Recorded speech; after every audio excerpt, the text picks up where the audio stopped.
എന്തുകൊണ്ട് മുഹമ്മദ് റിയാസ് തെരഞ്ഞു പിടിച്ച് വേട്ടയാടപ്പെടുന്നു? ആ വിഷയത്തിൽ കുറച്ച് കാര്യങ്ങൾ പറയേണ്ടതുണ്ട്. കാര്യം അത് ഇന്നത്തെ കാലഘട്ടത്തിൽ ഒരു അനിവാര്യമായ കാര്യമായതുകൊണ്ട് തന്നെയാണ് ആ വിഷയം തന്നെ പ്രതികരിക്കാമെന്ന് കരുതിയത്. ആ വിഷയവുമായി ബന്ധപ്പെട്ട് ഒരൊറ്റ കമന്റാണ് ഫേസ്ബുക്കിൽ ഇട്ടിരുന്ന സന്ദർഭത്തിൽ കിട്ടിയത്. കാര്യം പേജിന്റെ ആ പ്രശ്നം ഉള്ളത് കൊണ്ടാണെന്ന് അറിയാം. എന്നിരുന്നാൽ പോലും രാധാകൃഷ്ണൻ എന്നൊരു വ്യക്തി, അയാൾ മുസ്ലിം ആയതുകൊണ്ടും ഒരു ഇടതുപക്ഷക്കാരനായതുകൊണ്ടുമാണ് എന്നുള്ളതാണ് ആ വിഷയവുമായി ബന്ധപ്പെട്ട് ഒരാൾ ചെയ്തിരിക്കുന്ന കമന്റ്. അപ്പോ സ്വാഭാവികമായിട്ടും അതൊരു കൃത്യമായിട്ടുള്ള ഒരു നിരീക്ഷണമാണ്. എന്നിരുന്നാലും ഞാനൊരു ഉദാഹരണം പറഞ്ഞിട്ട് തുടങ്ങാം. അപ്പൊ നിങ്ങൾക്ക് കുറച്ചുകൂടി കൺവേ ആകുമെന്ന് ഞാൻ കരുതുന്നു. അതായത് ഈ സർക്കാർ എടുക്കുക. ഈ സർക്കാരിൽ ഏറ്റവും കൂടുതൽ ആക്രമിക്കപ്പെടുന്ന വ്യക്തികൾ ആരെങ്കിലാണ്, അല്ലെങ്കിൽ മന്ത്രിമാർ ആരാണെന്ന് നോക്കിയാൽ അതിൽ സംശയമില്ലാതെ രണ്ട് പേര് പറയാം. ഒന്ന് മുഖ്യമന്ത്രി പിണറായി വിജയനും മറ്റൊന്ന് മുഹമ്മദ് റിയാസുമാണ്. ബാക്കിയുള്ളവരൊന്നും അത്ര വലിയ രീതിയിലൊന്നും ആക്രമിക്കപ്പെടുന്നില്ല, അല്ലെങ്കിൽ മാധ്യമങ്ങളാൽ ഹൈലൈറ്റ് ചെയ്യപ്പെടുന്നില്ല. അതിൽ വീണ ജോർജ് എന്ന മന്ത്രിയെ ഇവർ ടാർഗറ്റ് ചെയ്യപ്പെടുന്നുണ്ട്. വീണ ജോർജിനെയും പലപ്പോഴും ഇവർ മാധ്യമ മേഖലയിലുള്ളവരുടെ പ്രശ്നം കൊണ്ട്, അതായത് മാധ്യമ മേഖലയിലുള്ള ഈ ഒരു സീനിയോറിറ്റി പ്രശ്നവും അല്ലെങ്കിൽ ഒരു സ്ത്രീ എന്നുള്ള നിലയ്ക്ക് അധികാരത്തിൽ പോയതിന്റെ ഒരു കെറുപ്പ് അവരോടുണ്ട്. പക്ഷെ അതല്ലാതെ ഒരു ഉദാഹരണം നിങ്ങളോട് പറയാം. അതായത് ഇപ്പോ നമ്മുടെ സർക്കാരുമായി ബന്ധപ്പെട്ട മേഖലയിൽ ഏതെങ്കിലും ഒരു വിഷയം എന്ന് പറഞ്ഞാൽ, ഇപ്പോ PWD റോഡുമായി ബന്ധപ്പെട്ട വിഷയം റിയാസിന്റെ പേര് ഉയർത്തിക്കാട്ടി വിമർശിക്കുന്നത് കേൾക്കാറില്ലേ? സ്വാഭാവികമായിട്ടും വിമർശിക്കാം. കാര്യം അതിന്റെ ബന്ധപ്പെട്ട മന്ത്രി റിയാസ് ആയതുകൊണ്ട് റിയാസിനെ തന്നെയാണ് ആ വിഷയവുമായി ബന്ധപ്പെട്ട് വിമർശിക്കേണ്ട ഒരു തെറ്റുമില്ല. പിന്നീട് ആരോഗ്യമന്ത്രി വീണ ജോർജിന്റെ ഏതെങ്കിലും വകുപ്പിൽ എന്തെങ്കിലും പ്രശ്നം വന്നാൽ വിമർശിക്കാറില്ലേ? ആരെ വിമർശിക്കാറുണ്ട്? ആരോഗ്യമന്ത്രി വിമർശിക്കാറുണ്ട്. നമ്മുടെ നാട്ടിലെ സിവിൽ സപ്ലൈസ് വകുപ്പ് ആരാണ് കൈകാര്യം ചെയ്യുന്നത്? ഭക്ഷ്യ മന്ത്രി ആരാണ്? എങ്കിലും ഈ സിവിൽ സപ്ലൈസുമായി ബന്ധപ്പെട്ട് ഏതെങ്കിലും മാവേലി സ്റ്റോറിലോ അല്ലെങ്കിൽ സിവിൽ സപ്ലൈസിന്റെ ഏതെങ്കിലും ഒക്കെ സ്ഥലങ്ങളിൽ സാധനങ്ങൾക്ക്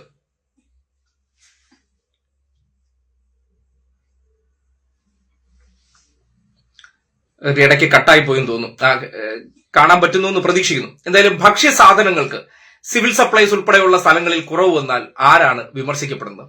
റേഷൻ കടകളിൽ ഈ പോസ് മെഷീൻ പ്രശ്നമായി കഴിഞ്ഞാൽ സർക്കാർ, പിണറായി വിജയൻ അല്ലെ? അതാണ് ഈ വിമർശനത്തിന്റെ ഒരു കാറ്റഗറൈസ് ചെയ്തിട്ടുണ്ട്, അല്ലെങ്കിൽ വിമർശനത്തിന് ഒരു പ്രത്യേക അജണ്ട ഉണ്ടെന്ന് പറയുകയാണ്. എല്ലാവരെയും ആക്രമിക്കില്ല, ചിലരെ മാത്രം. ആ ചിലരിൽ ഒരാളാണ് മുഹമ്മദ് റിയാസ്. അദ്ദേഹം മന്ത്രിയായ കാലഘട്ടം തൊട്ട് തെരഞ്ഞു പിടിച്ചുള്ള ആക്രമണം നേരിടുകയാണ്. എന്തുകൊണ്ടാണ് അങ്ങനെ ഒരു ആക്രമണം? പ്രത്യേകിച്ച് സംഘപരിവാറുകാർക്ക് ഇവിടെ മുസ്ലിം നാമധാരി എന്ന് പറഞ്ഞാൽ അറിയാലോ. ഈ നമ്മുടെ ഒരു സുഹൃത്ത് വലയത്തിന്റെ ഇടയിൽ നിന്ന് തന്നെ ഒരിക്കൽ കേട്ടൊരു അഭിപ്രായമുണ്ട്. അതും ഒരു മുസ്ലിം വിഭാഗത്തിൽപ്പെട്ട ഒരാളുടെ ഒരു കമന്റ് ആയതുകൊണ്ടാണ് ആ വിഷയത്തെ ഉയർത്തിക്കാട്ടി പറയുന്നത്. കാര്യം മുഹമ്മദ് റിയാസ് ഒരു മുസ്ലിം ആയതുകൊണ്ടും അദ്ദേഹം മന്ത്രി ആയതുകൊണ്ടാണ് ഒരു കാരണം. അപ്പൊ ഒരു മുസ്ലിം ആയിട്ടുള്ള ഒരു വ്യക്തി തന്നെ, അതൊരു കോൺഗ്രസ് അനുഭാവിയാണ്. അദ്ദേഹം നമ്മുടെ ഒരു ഗ്രൂപ്പിനകത്തുള്ള ചർച്ചകൾക്കിടയിൽ നടന്നപ്പോൾ ഞാൻ അതിനകത്തൊരു കമന്റ് ആയിട്ട് കണ്ടതാണ്, മരുമോനായതുകൊണ്ട് മന്ത്രിസ്ഥാനം കിട്ടിയതല്ലേ? ഇങ്ങനെ ഒരു പ്രചരണം ഈ നാട്ടിൽ നടത്തി. അങ്ങനെയാണോ റിയാസ് മന്ത്രിയായത്?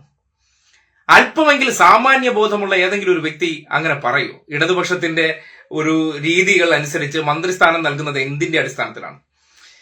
അതായത് ഇപ്പോ CPM മന്ത്രിസ്ഥാനം കൊടുക്കുന്നുണ്ടെങ്കിൽ സംസ്ഥാന സെക്രട്ടേറിയറ്റ്, അല്ലെ പോളിറ്റ് ബ്യൂറോ, കേന്ദ്ര കമ്മിറ്റി അംഗം, സംസ്ഥാന സെക്രട്ടേറിയറ്റ്, സംസ്ഥാന സമിതി, ഇങ്ങനെയാണ് അതിന്റെ ഒരു സീനിയോറിറ്റി പരിഗണിക്കുന്നത്. ഒപ്പം അത് യുവജന സംഘടനയിലേക്ക് വരുമ്പോൾ നേരെ DYFI അഖിലേന്ത്യാ പ്രസിഡന്റ് ആയിരിക്കുന്ന സന്ദർഭത്തിലാണ് അദ്ദേഹത്തിന് മത്സരിക്കാനായിട്ട് ബേപ്പൂർ സീറ്റ് കൊടുക്കുകയും മത്സരിച്ച് ജയിച്ചു വന്നതിന് ശേഷം ആ സന്ദർഭത്തിൽ യുവജനമായിട്ടുള്ള ഷംസീറിന് കൊടുത്തില്ല എന്നുള്ള രീതിയിലായിരുന്നു ഇവർ അന്ന് റിയാസിനെ ആദ്യമായി വിവാദത്തിൽപ്പെടുത്താൻ ശ്രമിക്കുന്നത്. കാര്യം ഷംസീർ ഈ യുവജന പ്രസ്ഥാനത്തിന്റെ ചുമതലകൾ ഒഴിഞ്ഞതിന് ശേഷമാണ് റിയാസ് പ്രസന്റ്ലി DYFI അഖിലേന്ത്യാ പ്രസിഡന്റ് ആയിരിക്കുന്ന സന്ദർഭത്തിലാണ് അദ്ദേഹം മത്സരിക്കുകയും പിന്നീട് അദ്ദേഹം ആ പോസ്റ്റ് ഒഴിയുകയാണ് ചെയ്തത്. അങ്ങനെയാണ് റിയാസിന് മന്ത്രിസ്ഥാനം കിട്ടുന്നത്. അങ്ങനെയാണോ നമ്മുടെ നാട്ടിൽ പ്രചരിച്ചത്? മുഖ്യമന്ത്രിയുടെ മകളായിട്ടുള്ള വീണ വിജയനെ വിവാഹം കഴിച്ചതിന്റെ പേരിൽ മുഖ്യമന്ത്രി നേരിട്ട് മരുമോന് മന്ത്രിസ്ഥാനം കൊടുത്തു എന്ന് സംഘപരിവാരുടെ ഒരു പ്രചരണം നടത്തി. കാര്യം ഈ ഹിന്ദുവിനെ ഒരു മുസ്ലിം കല്യാണം കഴിച്ച വലിയ പ്രശ്നമാണ്. അത് എല്ലാ ഹിന്ദുസിനെ ഇല്ല. ഇപ്പോ മുഖ്യമന്ത്രിയുടെ മകൾ വീണ ആയതുകൊണ്ട് അത് വലിയ വാർത്തയായി. ഈ നാട്ടിൽ സവർണ ഹിന്ദു വീടുകളിലെ ഏതെങ്കിലും പെൺകുട്ടികളെ മുസ്ലിം വിവാഹം കഴിച്ചാൽ മാത്രമേ അതിൽ ഉടനടി നമ്മുടെ കാക്ക കൊത്തി പരാമർശം വരത്തുള്ളൂ, അല്ലെങ്കിൽ ലവ് ജിഹാദ് വരത്തുള്ളൂ. നിങ്ങൾ ഏതെങ്കിലും പിന്നോക്കക്കാരുടെ വീട്ടിൽ ഏതെങ്കിലും മുസ്ലിം കല്യാണം നടക്കുകയാണെങ്കിൽ മാധ്യമങ്ങൾക്കും വാർത്തയല്ല, അത് ലവ് ജിഹാദിന്റെ പട്ടികയിൽ വരത്തുമില്ല. അത് കാറ്റഗറി ഉണ്ട്. സവർണ കുത്തകകളുടെ ഏതെങ്കിലും മക്കൾക്കാണ് അത് കൊടുത്തിട്ടുള്ളത്. പക്ഷെ ഇവിടെ നിർഭാഗ്യവശാൽ മുഖ്യമന്ത്രിയുടെ മകൾ വീണ വിജയൻ വിവാഹം കഴിച്ചത് റിയാസിനെ ആയപ്പോൾ സന്ദർഭത്തിൽ മുഖ്യമന്ത്രി ആക്രമിക്കാനായിട്ട് ഒരു സംഭവം അവർക്ക് ആവശ്യമായിട്ടുണ്ട്. അപ്പോ അതിനെ മുൻനിർത്തിക്കൊണ്ട് റിയാസിന് മന്ത്രിസ്ഥാനം കൊടുത്തത് ഈ കല്യാണം നടന്നതിന്റെ പേരിൽ നിന്ന് ഒരു പ്രചരണം നടത്തി. കുറേയേറെ പേര്, നേരത്തെ ഒരു ഉദാഹരണം പറഞ്ഞത്, അങ്ങനെ കുറേയേറെ പേര് അങ്ങ് വിശ്വസിക്കുകയാണ്. കാര്യം എന്താണ് മന്ത്രിസ്ഥാനത്തിന്റെ ക്രൈറ്റീരിയ എന്നൊന്നും അവർക്ക് അറിയേണ്ട കാര്യമില്ല. അവർ ഇതുപോലുള്ള ഈ മാസ് ആയിട്ട് ഇവർ ഓൺലൈൻ മീഡിയ പ്ലാറ്റ്ഫോമുകളിൽ BJP ഫണ്ട് ചെയ്തിട്ടുണ്ട്. അപ്പോ ഇങ്ങനെ സംഘടിതമായ പ്രചരണം അങ്ങ് അഴിച്ചുവിടും ഈ വിഷയത്തിൽ. അപ്പോ കുറേയേറെ ആൾക്കാരൊക്കെ തെറ്റ് പറഞ്ഞിട്ടും കാര്യമില്ല. അവരെ സംബന്ധിക്കുന്നിടത്തോളം അല്പജ്ഞാനമുള്ളവരാണ്. അവരിത് പെട്ടെന്ന് കേൾക്കുമ്പോൾ ഇതെല്ലാം സത്യമാണെന്നുള്ളോ അല്ലെങ്കിൽ അവർക്ക് അതിനെ ലോജിക്കലി ചിന്തിക്കാൻ ശേഷിയില്ലായ്മ തിരിച്ചറിഞ്ഞുകൊണ്ടാണ് ഈ സംഘടിതമായ പ്രചരണം നടക്കുന്നത്. ഇന്നിപ്പോ ഈ വിഷയം തന്നെ തിരഞ്ഞെടുക്കാൻ കാരണം ഏറ്റവും ഒടുവിൽ ഇപ്പോ കോഴിക്കോട് ഒരു PSC അംഗത്തെ നിയമിക്കാൻ വേണ്ടി റിയാസിനെ ചൂണ്ടിക്കാട്ടി ഒരാൾ 60 ലക്ഷം രൂപ വാങ്ങിച്ച ഒരു വനിതാ ഡോക്ടറുടെ ഭർത്താവെന്നാണ് പറയപ്പെടുന്നത്. ആളൊന്നും ഇതുവരെ പുറത്തു വന്നിട്ടില്ല. അപ്പോ ആ വിഷയവുമായി ബന്ധപ്പെട്ട് മുഹമ്മദ് റിയാസിന്, അതായത് PSC അംഗത്വം മേടിച്ചു കൊടുക്കേണ്ട ഒരു രീതി എന്താണെന്ന് ഈ വാർത്ത സൃഷ്ടിക്കാനോ അറിയില്ല, അല്ലെങ്കിൽ ഇപ്പോൾ അത് കൈ കിട്ടിയതിനു ശേഷം ഈ മാധ്യമ മുതലാളിമാർക്ക് അതൊരു ഒരാളെ ആക്രമിക്കാനുള്ള ഒരു വിഷയമായി മാറി.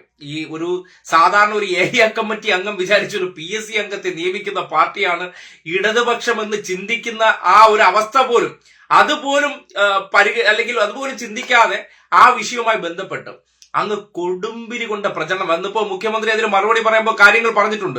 അതായത് PSC നിയമനങ്ങൾ ആരാണ്, അല്ലെങ്കിൽ കഴിഞ്ഞ 8 വർഷത്തിനിടെ PSCയിലേക്ക് അംഗമായി നിയമിച്ച ഏതെങ്കിലും ഒരു വ്യക്തി, ആ വ്യക്തി എടുത്തിട്ട് അങ്ങനെ ഒരു നിയമിച്ചതിലോ അല്ലെങ്കിൽ അവരുടെ ക്വാളിഫിക്കേഷൻ ഒക്കെ നോക്കിയിട്ട് നിങ്ങൾക്ക് വിമർശിക്കാൻ പറ്റുമെന്നൊക്കെ ചോദിക്കുന്നുണ്ട്. അതിലൊന്നും യാതൊരു ഉത്തരവുമില്ല. പിന്നെ തൊട്ട് മുന്നെയാണ്, അതായത് ഇതിന് തൊട്ട് മുന്നെയാണ് ഒരു എക്സൈസ് വകുപ്പുമായി ബന്ധപ്പെട്ട ഒരു വിവാദം വരികയാണ്. അതായത് അത് കൃത്രിമമായിട്ടൊരു ഓഡിയോ വരുന്നു. ആ ഓഡിയോ പുറത്തു വന്നതിന് ശേഷം അതിന് വേണ്ടത്ര മൈലേജ് കിട്ടുന്നില്ല. അതായത് ആ ഓഡിയോ പുറത്തു വന്നതിന് പിന്നിൽ തിരുവഞ്ചൂരിന്റെ മകനാണെന്നൊക്കെ പിന്നീട് പുറത്തു വരികയാണ്. അപ്പൊ അതോടുകൂടി വാർത്ത അങ്ങ് ചാവുകയാണ്. പിന്നെ ആ വാർത്തയ്ക്ക് ഒരു അനക്കവും ഇല്ല, ആവിയില്ല. പക്ഷെ വളരെ പെട്ടെന്ന് ഈ വാർത്തയ്ക്ക് ഒരു മൈലേജ് ഉണ്ടാകാൻ വേണ്ടി റിയാസിനെ വലിച്ചതിലേക്ക് ഇടുകയാണ്. ടൂറിസം മന്ത്രിയാണ് ഇത് ഇടപെട്ട് എക്സൈസിന്റെ ഈ വർഷത്തെ നയം തീരുമാനിക്കാൻ പോകുന്നു എന്നുള്ളൊരു കൊണ്ടുപിടിച്ച പ്രചരണം. ഇപ്പൊ എവിടെ പോയി ആ പ്രചരണം? കഴിഞ്ഞ ദിവസം റിയാസ് പറഞ്ഞിട്ടുണ്ട്, അത് ഈ വിഷയവുമായി ബന്ധപ്പെട്ട് സർവ്വ അതിരുകളും കടന്നു വരികയാണ്. അതായത് അതൊരു വസ്തുതാപരമായിട്ടുള്ള കാര്യമാണ്. എത്ര കാര്യമായി ഒരാളുടെ മതം ഇതായതുകൊണ്ട് അയാൾക്ക് ഇവിടെ ഒന്നും ചെയ്യാൻ പാടില്ല. ഭാവി മുഖ്യമന്ത്രി ഇയാളാകുമെന്നുള്ള പ്രചരണമാണ്. ഇദ്ദേഹത്തെ മുഖ്യമന്ത്രിയാക്കാൻ പോകുന്നു, പിണറായി വിജയന്റെ മരുമകൻ എന്നുള്ള രീതിയിൽ കേരളത്തിന്റെ അടുത്ത മുഖ്യമന്ത്രിയാകുമെന്നുള്ള ഒരു പ്രചരണം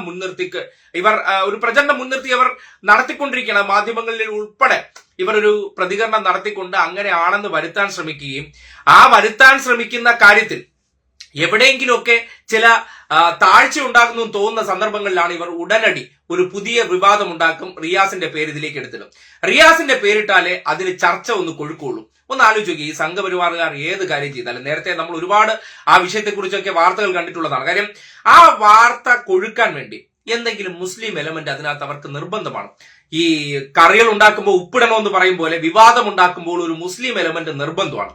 അത് സ്വർണ്ണക്കടത്ത് കേസ് ഉൾപ്പെടെയുള്ള സംഭവങ്ങൾ നിങ്ങൾ നോക്കിയാൽ മതി, അതിനകത്ത് മസ്റ്റായിട്ട് ഒരു മുസ്ലിം എലമെന്റ് ഉണ്ടാകും.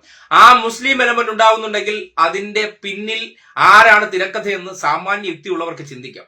ആ സാമാന്യ യുക്തി ഇല്ലായ്മയാണ് ചൂഷണം ചെയ്യപ്പെട്ടുകൊണ്ടിരിക്കുന്നത്. പലതും ഈ കുറച്ച് ദിവസങ്ങളിലേക്ക് വിവാദമാകുന്നു, അതിനപ്പുറത്തേക്ക് ഒന്നുമില്ല.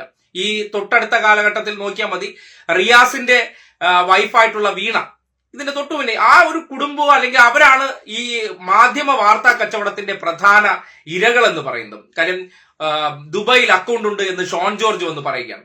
ഷോൺ ജോർജ് എന്ന് മാത്രമേ പറയുന്നുള്ളൂ. BJP ചേർന്ന ഷോൺ ജോർജിന്റെ രാഷ്ട്രീയം ഒന്നും പറയില്ല. കാര്യം അത് പറഞ്ഞു കഴിഞ്ഞാൽ BJPയുടെ ആരോപണമാകും, ആ വാർത്തയുടെ തീവ്രത നഷ്ടപ്പെടുമെന്നുള്ളത് കൊണ്ട് ഷോൺ ജോർജ് ആ പേര് മാത്രം ഇങ്ങനെ ഒരു വ്യക്തിയെ ടാർഗറ്റ് ചെയ്യുന്നുണ്ട്. എന്തുകൊണ്ട്? അയാളിൽ ഏൽപ്പിച്ച ഉത്തരവാദിത്തം വളരെ ഭംഗിയായി ചെയ്യുന്നുണ്ട്. അത് മാത്രമാണ് പ്രശ്നം. കാര്യം PWD വകുപ്പ് ഇത്രയും കാലം നടന്ന രീതിയിലല്ല, ഒരുപാട് മാറ്റങ്ങൾ കൊണ്ടുവന്നു. അതിൽ റണ്ണിംഗ് കോൺട്രാക്ട് കൊണ്ടുവന്നിട്ടുണ്ട്. ഒപ്പം റോഡുകളുടെ നിലവാരം അത് BMBC റോഡുകളാക്കാനുള്ള പ്രവർത്തനങ്ങളെല്ലാം പൂർത്തീകരിച്ചിട്ടുണ്ട്. റണ്ണിംഗ് കോൺട്രാക്ട്, പിന്നെ ഡിസ്പ്ലേ ബോർഡുകൾ വെക്കുന്നുണ്ട്. അതായത് ഈ റോഡുകൾ പൂർത്തീകരിച്ചിരിക്കുന്ന ആരാണ്, കോൺട്രാക്ട് ചെയ്തിരിക്കുന്ന ആരാണ്, അതിന് ഈ സന്ദർഭങ്ങളിൽ അതായത് പൂർത്തീകരിച്ചതിന് ശേഷം ഒരു നിശ്ചിത സമയം പരിപാലനത്തിലുള്ള കാലാവധി ഉണ്ട്. ആ കാലാവധി ആരെ വിളിക്കണമെന്ന് ജനത്തിന് ഇടപെടാനുള്ള അവസരം ഉണ്ടാക്കി പുതിയ പുതിയ പരിഷ്കാരങ്ങൾ കൊണ്ടുവന്നു കാലഘട്ടം ആവശ്യപ്പെടുന്നത്. അപ്പൊ മനസ്സിലായി ഇത് വേറെ ലെവലാണ്. ഈ ഒരു വ്യക്തി ഇങ്ങനെ പോയി കഴിഞ്ഞാൽ അദ്ദേഹത്തിന് ജനകീയമായ മൈലേജ് കൂടും. അപ്പൊ സ്വാഭാവികമായിട്ട് എന്ത് ചെയ്യണം, അവരെ കൃത്രിമ വിവാദത്തിൽപ്പെടുത്തണം. പണ്ട് കാലഘട്ടം തൊട്ടേ ഒന്ന് ആലോചിച്ച് നോക്കിയാൽ മതി. മഹാഭാരത കഥയിൽ കർണൻ എന്തായിരുന്നു, അദ്ദേഹത്തെ എങ്ങനെയാണ് ഇല്ലാതാക്കിയത്? ആ ഒരു രീതി. മഹാബലി ആരായിരുന്നു, അദ്ദേഹത്തിന്റെ കുഴപ്പം എന്തായിരുന്നു, അദ്ദേഹത്തെ എന്തുകൊണ്ട് ഭൂമിയിലടി ചവിട്ടിത്താഴ്ത്തു? അദ്ദേഹം നല്ല പ്രവർത്തനങ്ങൾ ചെയ്തു. നല്ല പ്രവർത്തനം ഇവിടെ ചെയ്യാൻ പാടില്ല. നല്ല പ്രവർത്തനം ചെയ്യുന്നുണ്ടോ ഓരോ വാമനന്മാർ ഈ നാട്ടിൽ വരും. ആ വാമനന്മാർ ചവിട്ടിത്താഴ്ത്തും. കാര്യം അദ്ദേഹം പേരെടുക്കും. ആരെക്കാളും ഇവിടത്തെ പ്രതിഷ്ഠിച്ചിട്ടുള്ള ചില ദേവന്മാരെക്കാളും പേരെടുക്കുന്നുണ്ട്. ആ പേരെടുക്കുന്നവരെ എന്ത് ചെയ്യേണ്ടതുണ്ട്? അവർ വന്ന് ഒരു കാരണവുമില്ലാതെ കുറെ കഥകൾ മെനഞ്ഞുകൊണ്ട് ചവിട്ടി താഴ്ത്തുക എന്നുള്ളതാണ് ഇവരുടെ ഒരു പൊതുശൈലി. ആ പൊതുശൈലിയുടെ ഭാഗമാണ് ഇപ്പോൾ നടന്നുകൊണ്ടിരിക്കുന്നത്. റിയാസ് എന്ന വ്യക്തിയുടെ കഴിവ് കഴിഞ്ഞ 3 വർഷത്തിനിടയിൽ ഈ നാട് അനുഭവിച്ചറിയുന്നുണ്ട്. ഉള്ളതിനും ഇല്ലാത്തതിനും അദ്ദേഹത്തെ ആക്ഷേപിക്കുന്നുണ്ട്, പരിഹസിക്കുന്നുണ്ട്. സംഘപരിവാറുകാർ ആ ഒരു പേര് കൃത്യമായിട്ട് അവർ നോട്ട് ചെയ്ത് ഓരോ കാര്യത്തിലും അദ്ദേഹത്തിനെ ഉള്ളതിനും ഇല്ലാത്തതിനെല്ലാം പരിഹാസവും ഇല്ലാ കഥകളൊക്കെ സൃഷ്ടിച്ചുകൊണ്ട് ആക്ഷേപിക്കാൻ വേണ്ടി അതിന് നല്ലപോലെ ചൂട്ടുപിടിക്കുന്നവരാണ് കേരളത്തിലെ മാധ്യമങ്ങൾ. ആ മാധ്യമങ്ങൾ ചെയ്യുന്ന പ്രവർത്തനം കൊണ്ട് ഒരു വ്യക്തി ഇല്ലായ്മപ്പെട്ടു പോകുമെന്നൊന്നും കരുതരുത്. കാര്യം നല്ലതിനെ ഒരിക്കലും അങ്ങനെയൊന്നും തകർത്ത് കളയാൻ പറ്റില്ല. ആ ഒരു രീതിയിൽ ഇപ്പോൾ നിങ്ങൾക്കൊരു താൽക്കാലികമായിട്ട് ഇന്നിപ്പോ ഈ വിഷയം വളരെ റൈസ് ചെയ്ത് വരികയാണ്. അയാൾ ആ വിഷയവുമായി ബന്ധപ്പെട്ട ഒരു പരാതി കൊടുത്തു, എനിക്കെതിരെ ഇങ്ങനെ ഒരു സംഭവം വരികയാണെന്നുള്ള രീതിയിൽ പരാതി കൊടുത്തത് റിയാസ് ആണ്, ഇങ്ങനെ അന്വേഷിക്കണമെന്ന് ആവശ്യപ്പെട്ടു. എന്നാൽ ആ പരാതിയുടെ കാര്യമൊന്നും പറയുന്നില്ല. റിയാസിന്റെ പേര് മാത്രമേ ഉപയോഗിക്കുള്ളൂ. നേരത്തെ ഈ എക്സൈസ് പോളിസിയുമായി ബന്ധപ്പെട്ടും റിയാസിന്റെ പേര് മാത്രമാണ് ഉപയോഗിച്ചത്. റിയാസിന്റെ പേര് ഉപയോഗിച്ച് വാർത്ത കൊഴിപ്പിച്ചതിന് ശേഷം കുറച്ച് ഭൂരിപക്ഷ ഹിന്ദുക്കൾക്കിടയിൽ ഇവിടെ മുസ്ലിം പ്രീണനമുണ്ട്, അല്ലെങ്കിൽ ഒരു മുസ്ലിമിന് വേണ്ടത്ര അല്ലെങ്കിൽ അനാവശ്യമായിട്ടുള്ള ചില സ്പേസ് കൊടുക്കുന്നുണ്ടെന്നുള്ള തോന്നൽ ഉണ്ടാക്കണം. അതിനാണ് കേരളത്തിലെ മാധ്യമ സ്ഥാപനങ്ങൾക്കകത്ത് ഇവർ പ്രതിഷ്ഠിച്ചിരിക്കുന്ന അല്ലെങ്കിൽ ഇവർ തന്നെ നിയമനങ്ങൾ നടത്തുന്ന സംഘപരിവാർ മനസ്സുള്ള വിധേയമുള്ളവർ, അങ്ങനെ അവർക്ക് വേണ്ടി ചാവേർ പണി ചെയ്യുന്നവർ, അവർക്ക് മാത്രമേ തൊഴിൽ കിട്ടുള്ളൂ. നിങ്ങളൊന്ന് പരിശോധിച്ചു നോക്കൂ. ആരൊക്കെ അല്ലെങ്കിൽ ഏത് വിഭാഗക്കാരാണ് ഏറ്റവും കൂടുതൽ ഈ ചാനലുകൾക്കകത്ത് ജോലി ചെയ്യുന്ന വിഭാഗക്കാർ ആരാണെന്ന് പരിശോധിച്ചു നോക്കിയേ. നിങ്ങൾക്ക് പിന്നോക്കക്കാരെ അധികം കാണാൻ പറ്റൂ? ഒരിക്കലും കാണാൻ പറ്റില്ല. മനോരമ എടുത്ത് പരിശോധിച്ചു നോക്കൂ. അവരുടേതായ ആൾക്കാരാണ് ആ ഒരു ചാനലിനകത്തുള്ളത്. എന്നിട്ട് അവർ പറയുകയാണ് മതേതരത്വത്തെക്കുറിച്ചും ഈ നാട്ടിൽ അവർ പറയും. പിന്നീട് അവർ ഈ നാട്ടിൽ അവർ നമ്മുടെ നാട്ടിൽ മതനിരപേക്ഷതയെക്കുറിച്ച് സംസാരിക്കും. അപ്പോ എന്താണ് ഇതൊക്കെ നടത്തുന്ന ഒരു നാടകം മാത്രമാണ്. റിയാസ് എന്ന വ്യക്തി അതായത് ഇപ്പോ ഈ ചെയ്യുന്ന പ്രവർത്തനം അനുസരിച്ച് പ്രതീക്ഷിച്ചതിനേക്കാൾ, ഞാൻ എന്നൊരു വ്യക്തി പ്രതീക്ഷിച്ചതിനേക്കാൾ, കാര്യം നമ്മൾ ഒരാളുടെ പ്രവർത്തനം വിലയിരുത്തുന്നത് അയാൾ ആ ഒരു ഉത്തരവാദിത്തം ഏറ്റെടുത്തതിന് ശേഷം എങ്ങനെ അത് കൈകാര്യം ചെയ്യുന്നു എന്നുള്ളതാണ്. ആ കൈകാര്യം ചെയ്യുന്ന കാര്യത്തിൽ അയാൾ വളരെ എക്സ്ട്രാ ഡീസന്റ് ആണ്, വളരെ ക്രിസ്പ് ആൻഡ് ട്രാൻസ്പാരന്റ് ആണ്. കാര്യം ചെയ്യുന്ന പ്രവർത്തനത്തിൽ ഒരു സംശയവും വേണ്ട. വളരെ ഒരു തരത്തിലുള്ള ഉഡായിപ്പ് പ്രവർത്തനങ്ങളൊന്നുമില്ല. നേരെ വാ നേരെ പോ. അതാണ് പ്രശ്നം. ഇവിടെ ഈ എഞ്ചിനീയർമാരായിട്ടും അല്ലെങ്കിൽ PWD സർക്കാർ മേഖലകളിൽ ഏറ്റവും കൂടുതൽ ഉദ്യോഗസ്ഥരായിട്ട് ഇരുന്നത് പഴയ സംഘപരിവാർ മനസ്സുകാരാണ്. ഇപ്പൊ കുറെയൊക്കെ മാറി വരുന്നുണ്ട്. ഈ സംഘപരിവാർ മനസ്സുകാർക്ക് പൊള്ളുമ്പോ സ്വാഭാവികമായിട്ട് ഇതിനകത്തുനിന്ന് ഓരോന്ന് ചോരുന്നത് എങ്ങനെയാണ്? ഇവർ ചോർത്തി ആർക്ക് കൊടുക്കുകയാണ്? സംഘികൾക്ക് കൊടുത്ത് വിവാദം സൃഷ്ടിക്കുകയാണ് ചെയ്യുന്നത്. അപ്പോ ഇങ്ങനെയുള്ള കാര്യങ്ങളിൽ വളരെ കാര്യക്ഷമമായി ഇടപെടൽ കൊണ്ട് അല്ലെങ്കിൽ അദ്ദേഹത്തിന്റെ പ്രവർത്തനം കൊണ്ട് ആ വകുപ്പിനുണ്ടായിരിക്കുന്ന ഒരു മൈലേജ് കേരളത്തിലെ റോഡുകൾ എടുത്ത് പരിശോധിച്ചാൽ പരിപൂർണമായി മാറി എന്ന് ആരും അവകാശപ്പെട്ടില്ല. സർക്കാർ അവകാശപ്പെട്ടിട്ടില്ല, റിയാസ് അവകാശപ്പെട്ടില്ല. പക്ഷേ പണ്ടത്തെ അപേക്ഷിച്ച് മലയോര മേഖലകൾ, ഈ അടുത്ത കാലത്ത് ഇടുക്കിയിൽ എനിക്ക് അത് കട്ടപ്പന യാത്ര ചെയ്യേണ്ട സാഹചര്യം വന്നപ്പോൾ എത്ര മികച്ച റോഡുകളാണ്, ലോകോത്തര നിലവാരമുള്ള റോഡാണ്. പക്ഷേ ഇവിടെ എവിടെയെങ്കിലും ഒരു വെള്ളക്കെട്ടുണ്ടാകുമ്പോൾ അത് ദേശീയപാതയിലോ എവിടെ ആയിക്കോട്ടെ ഉടനടി റിയാസിനെ ഇട്ട് ട്രോളുക, റിയാസിന്റെ പേര് അല്ലെങ്കിൽ പിണറായി വിജയൻ മുമ്പ് നിയമസഭയിൽ പറഞ്ഞൊരു വാചകം വെച്ചിട്ട് അത് ദേശീയപാതയാണെങ്കിലും ഇവരെ രണ്ടുപേരുടെയും തലയിൽ വെച്ച് അങ്ങ് ആശ്വസിക്കണം. ജനം അത് വിശ്വസിക്കുന്നു എന്ന് പറഞ്ഞ് അല്ലെങ്കിൽ ജനത്തെ അങ്ങനെ വിശ്വസിപ്പിക്കണമെന്ന് ഇവർ കരുതുന്നുണ്ട്. അങ്ങനെ ആക്കി ഈ ആടിനെ പേപ്പട്ടിയാക്കുന്ന ഒരു അവസ്ഥയാണ് ഉണ്ടാകുന്നത്. എന്തായാലും റിയാസിനെ പോലൊരു മന്ത്രി ഈ നാടിനൊരു മുതൽക്കൂട്ടാണ്, ഒരു നിസ്സംശയമായിട്ട് പറയാൻ പറ്റും. അങ്ങനെയുള്ള ചിന്താഗതിയുള്ള കാഴ്ചപ്പാടുള്ള വ്യക്തികളാണ് വരേണ്ടത്. ഇപ്പോ ഗണേഷ് കുമാർ KSRTC മന്ത്രിയായപ്പോ ഇത്രയും കാലം നമ്മൾ കണ്ട പരിഷ്കാരങ്ങളല്ല ഗണേഷ് കുമാർ നടത്തിക്കൊണ്ടിരിക്കുന്നത്. അപ്പോൾ സ്വാഭാവികമായിട്ട് ഇപ്പോൾ ഗണേഷ് കുമാറിന്റെ തോളിൽ കയറി തുടങ്ങിയിട്ടുണ്ടോ എന്ന് നോക്കിയാൽ മതി, നിങ്ങൾക്ക് മനസ്സിലാകും. അതേപോലെ ആര്യ രാജേന്ദ്രന്റെ തോളിൽ കയറിയാണ്. വേറെ ആർക്കും ഒരു പ്രശ്നമില്ല. കാര്യം എന്തെങ്കിലും കാര്യങ്ങൾ ചെയ്യാൻ ശ്രമിക്കുന്നുണ്ടോ അവർക്കെതിരെ വിമർശനമുണ്ട്. ഒരു കാര്യവും വേണ്ടത്ര രീതിയിൽ എഫിഷ്യന്റ് ആയിട്ട് ചെയ്യാതെ അവർ വളരെ ഈ മീഡിയ പബ്ലിസിറ്റി ഒന്നും കൊടുക്കാതെ കാര്യങ്ങൾ ചെയ്തു പോവുകയാണെങ്കിൽ, അല്ലെങ്കിൽ 10 പേർ ആ വിഷയം ചർച്ച ചെയ്യുന്നു എന്ന് തിരിച്ചറിഞ്ഞാൽ സംഘടിതമായ ആക്രമണങ്ങൾ നേരിടേണ്ടി വരും. ആ സംഘടിതമായ ആക്രമണമാണ് ഇപ്പോൾ റിയാസിന്റെ നേർക്കുണ്ടായിരിക്കുന്നത്. അതൊരിക്കലും അംഗീകരിക്കാൻ പറ്റില്ല. ഒരു വ്യക്തി എന്നുള്ള നിലയ്ക്ക് ഒരാൾ നേരിടേണ്ടി വരുന്ന, ചെയ്യാത്ത കാര്യങ്ങളിൽ കേൾക്കേണ്ടി വരുന്ന പഴികളുണ്ടല്ലോ, അല്ലെങ്കിൽ അദ്ദേഹവുമായി പുലബന്ധമില്ലാത്ത വിഷയങ്ങൾ അദ്ദേഹത്തിന്റെ തോളിച്ചാരി ആക്ഷേപിക്കുക, ഇദ്ദേഹം ഒരു PFI കാരനാണെന്ന് പറയുക. കാര്യം ഒറ്റ കാരണമേ ഉള്ളൂ, അദ്ദേഹം ഒരു മുസ്ലിം ആയതുകൊണ്ടാണ്. മുസ്ലിം ആയതുകൊണ്ട് അദ്ദേഹത്തിന് കഴിവുണ്ടെങ്കിൽ അംഗീകരിക്കാൻ പാടില്ലേ? അദ്ദേഹത്തിന് ഈ നാട്ടിൽ മുഖ്യമന്ത്രിയാകാൻ ഒരുപക്ഷെ നിങ്ങൾ പറയുകയാണ്, CPM-ന്റെ രീതി അനുസരിച്ച് സാമാന്യ ബോധമുള്ളവർക്ക് അദ്ദേഹം അടുത്ത മുഖ്യമന്ത്രിയാകുമെന്നൊന്ന് പറയാൻ പോലും പറ്റില്ല. കാര്യം മുഖ്യമന്ത്രിയാകാനുള്ള ക്രൈറ്റീരിയ എന്താണെന്ന് പറഞ്ഞാൽ അതിനെക്കുറിച്ച് പോലും അറിയില്ല, ആർക്കാണ് പ്രയോറിറ്റി കൊടുക്കാൻ പോകുന്നത്. പിന്നെ തെരഞ്ഞെടുപ്പാണ് അടുത്ത തവണ. എങ്ങനെ ഇപ്പോ ഈ 3-ാം ടേണിൽ ഇടതുപക്ഷത്തിന് തന്നെ കിട്ടുമോ ഇല്ലയോ എന്നുള്ള കാര്യമൊക്കെ ജനം തീരുമാനിക്കേണ്ട കാര്യമാണ്. ജനം തീരുമാനിച്ചാൽ പോലും ഒരു മുഖ്യമന്ത്രി സ്ഥാനാർത്ഥി ഇടതുപക്ഷം എങ്ങനെയാണ് തീരുമാനിക്കുന്നതെന്ന് പോലും സാമാന്യ ബോധമില്ലാത്ത കുറെ മനുഷ്യർ നമ്മുടെ രാഷ്ട്രീയത്തിൽ ഉള്ളത് കൊണ്ട് തന്നെ ഇങ്ങനെയുള്ള ഈ ഒരു അശ്ലീല കഥകളുണ്ടല്ലോ, മറ്റുള്ളവരെ നമുക്ക് നേരിട്ട് ആശയങ്ങൾ കൊണ്ട് പരാജയപ്പെടുത്താൻ പറ്റാത്ത അവസ്ഥ വരുമ്പോൾ അവരെക്കുറിച്ച് ഈ കൊള്ളരുതാത്ത കാര്യങ്ങൾ വിളിച്ചു പറയുക, അല്ലെങ്കിൽ അവരെ മോശമാക്കുക, ആ ചെയ്യുന്ന പ്രവർത്തനമാണ് റിയാസിനെതിരെ, അതായത് കൂവിത്തോപ്പിക്കുക എന്ന് പറയും, അതേ നടക്കുള്ളൂ. അല്ലാതെ അദ്ദേഹത്തിന്റെ പ്രവർത്തനം റോഡിന്റെ എവിടെയെങ്കിലും ഒക്കെ നിർമ്മാണ പ്രവർത്തനങ്ങൾ കഴിഞ്ഞെടുത്ത്, കാര്യം ഒരു മന്ത്രി എന്നുള്ള നിലയ്ക്ക് അദ്ദേഹം നയിക്കുകയാണ്. ഈ പറയുന്ന ഉദ്യോഗസ്ഥ വൃന്ദങ്ങളുണ്ട്, ഇപ്പൊ താഴേക്കിടയിൽ നിർമ്മാണ പ്രവർത്തനങ്ങൾ നടത്തുന്ന കരാറുകാരുണ്ട്, അവരുടെ ജീവനക്കാരുണ്ട്. അപ്പോ ഒരു സിസ്റ്റത്തെ റൺ ചെയ്യിക്കുകയാണ്. അപ്പോ എവിടെയെങ്കിലുമൊക്കെ മന്ത്രിയോട് കെറുവിപ്പുണ്ട്, അത് നിങ്ങളൊന്ന് കാണിച്ചാൽ മതി, എന്നിട്ട് വാർത്തയാക്കിക്കോളാം എന്ന രീതിയിൽ മന്ത്രിയെ കടന്ന് ആക്രമിക്കാൻ വേണ്ടി വലിയ തോതിൽ വാർത്തയാക്കുന്നവർ നിങ്ങളൊന്ന് എടുത്ത് പരിശോധിച്ച് നോക്കിയ ആക്കുളം പാലത്തിന്റെ ഒരു ഗ്ലാസ് ബ്രിഡ്ജ് നിർമ്മിച്ചുകൊണ്ടിരിക്കുകയാണ്, ഒരു പുതിയ ആശയമാണ്. അതിൽ ഒരു വിള്ളൽ കണ്ടെത്തി. പക്ഷെ 20 പാലം തകർന്നു വീണ ബീഹാർ വിഷയമല്ല, ഒരു പാലത്തിൽ, അതായത് ഒരു ഗ്ലാസ് ബ്രിഡ്ജ് ഉണ്ടാക്കുന്ന ഒരു പുതിയ സംഭവമായിരുന്നു. ഇപ്പൊ വർക്കലയിൽ ഉണ്ടായ ഒരു സംഭവം, ഫ്ലോട്ടിംഗ് ബ്രിഡ്ജ്, അതൊരു ചെറിയ അപകടം ഉണ്ടായി. കാര്യം ഇതൊക്കെ മാറ്റങ്ങളാണെന്നേ.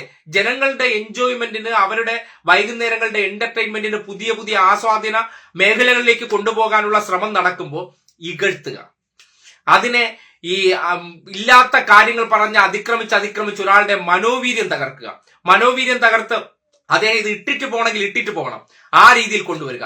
ഇടതുപക്ഷത്തിലുള്ളവരുടെ മാത്രം പ്രശ്നമാണ് ഈ രീതിയിൽ ആക്രമിക്കപ്പെടുന്നത്, അവരെ കുടുംബപരമായിട്ട്. കണ്ടില്ലേ, ഈ റിയാസിനെ അറ്റാക്ക് ചെയ്യുന്നു എന്ന് പറയുന്നത്, അല്ലെങ്കിൽ വീണയെ അറ്റാക്ക് ചെയ്യുന്നു എന്ന് പറയുന്നത് സ്വാഭാവികമായിട്ട് രണ്ടുപേരുടെ മാനസികമായി തകർക്കാനാണ്. ഒന്ന് റിയാസിനെയും ഒന്ന് പിണറായി വിജയനും. അതിനപ്പുറത്തേക്ക് അവർക്ക് വേണ്ട. നേരത്തെ കോടിയേരി ബാലകൃഷ്ണന്റെ മകൻ വലിയ വാർത്തകളിൽ നിറഞ്ഞിരുന്നതാണ്. ഇപ്പോ ബിനീഷ് കോടിയേരി എന്നൊരു ആവശ്യമുണ്ടോ അവർക്ക്? ഇല്ല. അപ്പോ ആരായിരുന്നു അവരുടെ ലക്ഷ്യം? അവരുടെ ലക്ഷ്യം കോടിയേരി ബാലകൃഷ്ണൻ മാത്രമായിരുന്നു. അത് കൊണ്ട് ഇപ്പോഴും റിയാസിനെ ഈ നേരിടുന്ന 2 കാര്യങ്ങൾ എന്ന് പറഞ്ഞാൽ, അദ്ദേഹത്തിന്റെ കഴിവിനപ്പുറം അദ്ദേഹത്തിന്റെ മതം ഒരു പ്രശ്നമായി പോയി, മുഖ്യമന്ത്രിയുടെ മകളെ വിവാഹം കഴിച്ചു പോയി. ഇത് രണ്ടുമാണ് അദ്ദേഹം ചെയ്ത ഒരു വലിയ തെറ്റായി പോയി എന്നുള്ള രീതിയിൽ, അദ്ദേഹത്തിന് വലിയ തെറ്റായി പോയി എന്ന രീതിയിൽ ചിത്രീകരിച്ചുകൊണ്ട് ആക്ഷേപിക്കുന്നു. പക്ഷെ അങ്ങനെയൊക്കെ നിങ്ങൾ ആക്രമിച്ചെന്ന് കരുതിക്കൊണ്ട് ഒന്നും സംഭവിക്കാൻ പോകുന്നില്ല. കാര്യം റിയാസിന്റെ ഒരു യുവജന പ്രസ്ഥാനത്തിലൂടെ വളർന്നു വന്ന വ്യക്തിയാണ്. ആ രീതിയിൽ മോൾഡ് ചെയ്തെടുത്ത് പാകപ്പെടുത്തിയ വ്യക്തി ആയതുകൊണ്ട് തന്നെ അദ്ദേഹത്തിന് അതൊക്കെ മറികടക്കാനുള്ള കെൽപ്പുണ്ടാകും. പക്ഷേ അദ്ദേഹത്തിന് നേരത്തെ പറഞ്ഞ കണക്ക് നിയമപരമായ നടപടി സ്വീകരിക്കണമെന്ന് പറഞ്ഞത് ആർക്കും കയറി കൊട്ടാനുള്ള ചെണ്ടയാണെന്നൊരു തോന്നൽ ഇവരുടെ ഉള്ളിലേക്ക് വന്നിട്ടുണ്ട്. അതിന്റെ അടിസ്ഥാനത്തിലാണ് തുടരെ വ്യാജ പ്രചരണം നടത്തിയാലും കുഴപ്പമില്ല, അവർ ഇഗ്നോർ ചെയ്യുന്നുണ്ട്. ഇവരുടെ ആവശ്യം ഇഗ്നോർ ചെയ്യുകയും വേണം, അത് ജനങ്ങളിലേക്ക് എത്തി അവർ അത് തെറ്റിദ്ധരിച്ച് മനസ്സിലാക്കുകയും വേണം. ആ കാര്യം നടക്കുന്നത് കൊണ്ട് തന്നെ, അതിനെ തടയിടാതെ ഇവരെ അങ്ങ് വിടുന്നത് കൊണ്ട് തന്നെ അതിനൊരു ഏളിതമാക്കി എടുത്തിരിക്കുകയാണ്. അവിടെയാണ് കേസിന് പോകേണ്ടതുണ്ട്. പലരെയും വായടപ്പിക്കാനും ഇത്തരം തോന്നിവാസങ്ങൾ വിളിച്ചു പറയുന്നതിനും കോടതി കയറ്റി അതിന് മാനനഷ്ടം വാങ്ങിക്കുമ്പോൾ അങ്ങ് തനിയെ തീർന്നോളും. ഇത് മിണ്ടാതിരിക്കുമ്പോൾ അതൊരു കഴിവുകേടായിട്ട് കാണുന്നത് കൊണ്ടാണ്, അല്ലെങ്കിൽ അതിനുള്ള കെൽപ്പില്ല, നമുക്ക് എന്തും പറയാന്നുള്ളൊരു തോന്നൽ വരുന്നതുകൊണ്ടാണ് ഇതൊക്കെ കാണിക്കുന്നത്. എന്തായാലും റിയാസ് എന്ന വ്യക്തി അദ്ദേഹത്തിന്റെ പ്രവർത്തനങ്ങളുമായി മുന്നോട്ട് തന്നെ പോകണം. ഒരു അംശം പോലും ഇതൊന്നും കണ്ട് അവിടെ അറച്ചു നിൽക്കില്ല എന്നൊക്കെ ഉറപ്പാണ്. അപ്പോ ആ വ്യക്തിയെ ടാർഗറ്റ് ചെയ്ത് ആക്രമിക്കുന്നത് എന്ന് പറഞ്ഞാൽ അദ്ദേഹം ഏറ്റെടുത്ത ഉത്തരവാദിത്തം വളരെ ഗംഭീരമായി നിർവഹിക്കുന്നത് കൊണ്ട് മാത്രമാണ്. അപ്പോ അങ്ങനെ ഈ വെടക്കാക്കി ഇല്ലാതാക്കി കളയാമെന്നൊക്കെ കരുതുന്നുണ്ടെങ്കിൽ തീയിൽ കുരുത്ത ഇനമാണ് നിങ്ങൾ. കനൽ ഒരു തരി എന്നൊക്കെ പറയും പോലെ ഇടതുപക്ഷത്തിന്റെ യുവജന പ്രസ്ഥാനങ്ങളിലൂടെയൊക്കെ വളർന്നു വന്ന കനലാണ്. അതൊക്കെ നിങ്ങൾ അങ്ങ് എത്രത്തോളം അതിനെ കെടുത്താൻ വേണ്ടി ഊതുന്നു അത്രത്തോളം അതിങ്ങനെ ജ്വലിച്ചു വരത്തേ ഉള്ളൂ എന്ന് മാത്രം ആ വിവാദ കച്ചവടക്കാരോട് പറയുന്നുണ്ട്. നിങ്ങൾ കഴിയുന്നത് അത്ര ചെയ്തോളൂ. നിങ്ങൾക്ക് ഈ ഒരു മന്ത്രിസ്ഥാനം എല്ലാ കാലത്തും ഇങ്ങനെ കൈവെള്ളയിൽ ഒതുക്കി പിടിക്കുന്നവരായിട്ടുള്ളവരായിട്ടാണ് നിങ്ങൾക്ക് സമ്പർക്കം. ഇത് പോണെങ്കിൽ പോട്ടെ, ഇല്ലാതെയും ഇവിടെ ജനങ്ങൾക്കിടയിൽ പ്രവർത്തിക്കുന്നവരാണ് ഇടതുപക്ഷക്കാരെന്നുള്ള കാര്യമൊക്കെ കാലങ്ങൾ നിങ്ങളെ ബോധ്യപ്പെടുത്തുന്നേ ഉള്ളൂ. അതുകൊണ്ട് റിയാസിനെ സംബന്ധിക്കുന്നിടത്തോളം ഇപ്പോഴത്തെ ഈ വിഷയമൊന്നും അദ്ദേഹത്തെ ബാധിക്കില്ല, അല്ലെങ്കിൽ മന്ത്രിസ്ഥാനത്തിനൊന്നും വലിയ ആഗ്രഹിച്ച് നടക്കുന്ന വ്യക്തി അല്ലാത്തത് കൊണ്ട് തന്നെ നിങ്ങൾ ഈ നടത്തുന്ന പ്രശ്നങ്ങളൊന്നും അദ്ദേഹത്തെ ബാധിക്കുന്നില്ല എന്ന് പലപ്പോഴും അദ്ദേഹത്തിന്റെ പ്രതികരണം തന്നെ ബോധ്യപ്പെടുത്തിയിട്ടുണ്ട്. അതുകൊണ്ട് ഇങ്ങനെ തിരഞ്ഞുപിടിച്ച് ആക്രമിച്ച് ഇല്ലാതാക്കി കളയാമെന്നുള്ളത് വ്യാമോഹം മാത്രമാണെന്ന് തന്നെയാണ് പറഞ്ഞു വെക്കാനുള്ളത്. എന്തായാലും ഒരുപാട് പേർ അതിന്റെ ഇടയിൽ മെസ്സേജ് അയച്ചുകൊണ്ടിരിപ്പുണ്ട്. എത്ര പേർ കണ്ടു എന്ന് അറിയില്ല, എന്നിരുന്നാലും ഇടയ്ക്ക് കട്ടായി പോയിട്ടുണ്ട്. ഖാലിദ് ഹായ്, ലാൽ സലാം, പ്രിയ സഖാവെ, മാനവൻ CB മാനവൻ, ഫൈസൽ പൂക്കോട്, പൂക്കോയത്തങ്ങൾ, സന്തോഷ്, എല്ലാവർക്കും ഹായ്. അപ്പോ ഇതായിരുന്നു ഇന്നത്തെ വിഷയം. മുഹമ്മദ് റിയാസ് എന്ന വ്യക്തിയെ തെരഞ്ഞുപിടിച്ച് ആക്രമിക്കുന്നത്. ഒരിക്കലും സമൂഹം അത് കണ്ടിട്ട് തെറ്റിദ്ധരിക്കരുത്. കാണുന്നവരെങ്കിലും മനസ്സിലാക്കുക, ഒരു മനുഷ്യനെ ചില പ്രത്യേക താല്പര്യത്തിന്റെ അടിസ്ഥാനത്തിൽ ചെയ്യുന്നതാണ്. ഇപ്പോ അദ്ദേഹം ചെയ്യുന്ന പ്രശ്നങ്ങളെല്ലാം വിമർശിച്ചോളൂ, ഒരു പ്രശ്നവുമില്ല. പക്ഷെ ആ ചെയ്യുന്ന കാര്യങ്ങൾ അന്യായമാണ്, അതൊരു സംശയമില്ലാത്ത കാര്യമാണ്. അന്യായമായിട്ടാണ് ഒരു വ്യക്തിയെ എന്ത് ചെയ്യുന്നത്, അദ്ദേഹത്തിനോടുള്ള ചില രാഷ്ട്രീയ എതിർപ്പും അദ്ദേഹത്തിന്റെ മതവും പ്രശ്നമായതുകൊണ്ട് അദ്ദേഹത്തിനെതിരെ ഇമാതിരി കുപ്രചരണങ്ങളൊക്കെ നടത്തി ആക്ഷേപിച്ച് അദ്ദേഹത്തിന്റെ മനഃശക്തി ചോർത്തിക്കളഞ്ഞ് ഇല്ലാതാക്കാമെന്നൊക്കെ കരുതുന്നത് ഒരു വ്യാമോഹമാണെന്ന് മാത്രമേ പറയാനുള്ളൂ. അപ്പൊ എല്ലാവരും ഇത്രയും നേരം കേട്ടോണ്ടിരുന്നവർ ഈ ഒരു വിഷയത്തെ മനസ്സിലാക്കണം. വ്യക്തികളെ എങ്ങനെയാണ് തേജോവധം ചെയ്യുന്നത്, ഇല്ലാതാക്കുന്നതിന് മാധ്യമങ്ങൾ വഹിക്കുന്ന പങ്കും അതിന് ഇവർ കൊട്ടേഷൻ കൊടുത്തിരിക്കുന്നവരും അത് ഏറ്റെടുത്തിരിക്കുന്നവരൊക്കെ ഒന്ന് നിങ്ങൾ കാണേണ്ടതാണ്. നിങ്ങൾ ഒന്ന് ജസ്റ്റ് നോക്കിയാൽ മതി. നേരത്തെ തുടക്കത്തിൽ പറഞ്ഞ പോലെ ഒരു വിവാദമുണ്ടായാൽ എല്ലാവരും ആക്രമിക്കപ്പെടണം. പക്ഷേ PWD വകുപ്പിൽ പ്രശ്നമുണ്ടായാൽ റിയാസ് ആക്രമിക്കപ്പെടും. സിവിൽ സപ്ലൈസിൽ പ്രശ്നം വന്നാൽ മന്ത്രി GR അനിലിന്റെ പേര് ചർച്ചയല്ല, അവിടെയും പിണറായിയുടെ പേരാകും. അത്രയേ ഉള്ളൂ അതിന്റെ ഒരു ടാക്ടിക്സ് എന്ന് പറഞ്ഞാൽ. അപ്പോ താല്പര്യമുണ്ട്, ലക്ഷ്യമുണ്ട്, അത് മനസ്സിലാക്കുക. അപ്പോൾ എല്ലാവർക്കും ശുഭരാത്രി. നാളെ മറ്റൊരു വിഷയവുമായിട്ട് കാണാം.